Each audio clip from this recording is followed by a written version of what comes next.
What if I told you, you need your pain? What if every heartbreak, every humiliation, every sleepless night wasn't life punishing you, but forging you? We spend our lives trying to escape pain. But the truth, pain is the only thing that ever made us real. Man cannot remake himself without suffering, for he is both the marble and the sculptor. And that sculpture is you. Today, we're going to dive into the dark beauty of suffering, why we secretly crave it, why comfort kills meaning, and how pain becomes the ultimate teacher of the soul. Welcome to the philosophy of pain. Friedrich Nietzsche once said, "Deep slow to live is to suffer. To survive is to find some meaning in the suffering." But today, we've forgotten that. We worship comfort, the warm glow of convenience, the illusion of safety. Everything is built to numb the sting of existence. Scroll, eat, distract, repeat. Yet, somehow, we still feel empty. Because meaning doesn't live in comfort, it hides in discomfort. Viktor Frankl, a psychiatrist who survived the concentration camps, noticed something strange. Those who found meaning in their pain, even in horror, could endure what broke others. He wrote, quote, "Those who have a why to live can bear almost any how. So, maybe pain isn't our enemy. Maybe it's the compass that points toward our why. But here's the haunting twist. We don't just endure pain, we seek it. There's something inside us that needs to struggle. When life becomes too easy, we invent problems. We dramatize messages. We overthink simple words. We chase chaos. Why? Because suffering gives us identity. Without struggle, who are we? Without something to fix, to fight, to overcome, we dissolve into meaninglessness. Nietzsche called this the will to power, the human drive not just to survive, but to overcome, to turn pain into purpose. Even in modern psychology we see it. People subconsciously sabotage peace. They pick fights. They choose toxic love.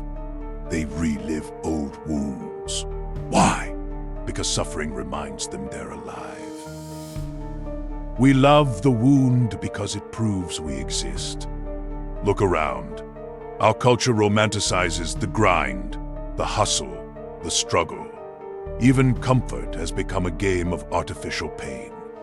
Cold plunges, workouts, heartbreak playlists. We crave controlled suffering because real suffering terrifies us. The trick isn't to escape pain, it's to choose your pain wisely. There's a strange truth about deep people. They've all suffered. Pain deepens perception. It makes you notice things others overlook, like silence, shadows, and sincerity.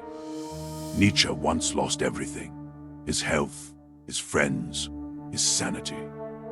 And yet, in madness, he found the seed of eternal recurrence.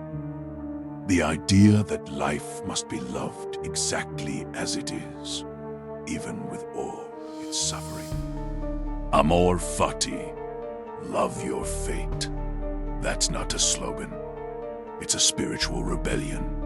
To say yes to pain is to say yes to being fully human. Think of artists. Their masterpieces were born not from comfort, but from heartbreak. Van Gogh, Frida Kahlo, Beethoven, they bled beauty into the world. Pain was their paintbrush. Maybe the depth of your soul is measured by how beautifully you suffer and how honestly you heal. We live in the safest, most comfortable time in human history, and yet anxiety is higher than ever. We've replaced pain with stimulation and meaning with distraction. Jean Baudrillard once warned, quote, Deep, slow, the simulacrum is never that which conceals the truth. It is the truth which conceals that there is none. We've built fake versions of meaning, likes, followers, validation to cover the emptiness of our painless lives. Comfort is a beautiful poison. It feels good while it quietly erases your soul. When you stop feeling pain, you also stop feeling alive. We weren't built for endless comfort. We were built to overcome, to wrestle with life, to crawl towards something higher. Maybe heaven isn't eternal pleasure. Maybe it's the eternal overcoming of pain. Pain destroys illusions, but it also clears the way for truth. Viktor Frankl saw it firsthand. In Auschwitz, he realized, even when everything is taken from you, you still have one power left, the power to choose your response.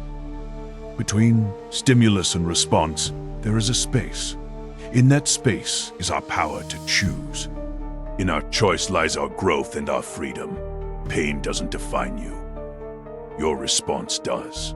Every time you rise from something that should have broken you, you evolve. Think of your darkest nights, the heartbreaks, the failures, the betrayals. You didn't just survive them. You became because of them. The old self dies in pain, but a stronger one is always born from its ashes. That's not suffering. That's alchemy.